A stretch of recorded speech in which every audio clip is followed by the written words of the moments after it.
હની ટ્રેપનો hero પણ પોલીસે પાડી દીધો ઝીરો. સુરતના કતારગામ વિસ્તારમાં એક ભાઈએ એવો પ્લાન બનાવ્યો કે જાણે ફિલ્મનું સ્ક્રિપ્ટ લખી નાખ્યું હોય.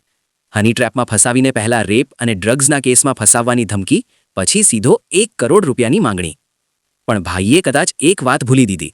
પોલીસ પાસે પણ સ્ક્રિપ્ટ રાઇટર હોય છે.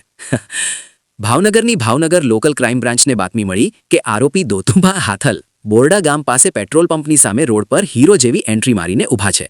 બસ પછી શું, પોલીસ ટીમે પણ ફિલ્મી સ્ટાઇલમાં ક્લાઇમેક્સ સીન શૂટ કરી નાખ્યો. પોલીસ પહોંચે એ પહેલા સુધી ગૌતમભાઈ કદાચ વિચારતા હશે 1 કરોડ આવશે તો લાઈફ સેટ. પણ પોલીસે પહોંચતા જ હાલત એવી થઈ ગઈ કે હવે તો સીધું લોકઅપ સેટ. પછી પોલીસે ગૌતમભાઈને પકડીને સીધા કેસવાળી પોલીસ પાસે સોંપી દીધા. કહાનીનો મોરલ: હની ટ્રેપનો પ્લાન બનાવો તો પહેલાં યાદ રાખજો, પોલીસ પાસે ટ્રેપ કાઉન્ટર પણ હોય છે.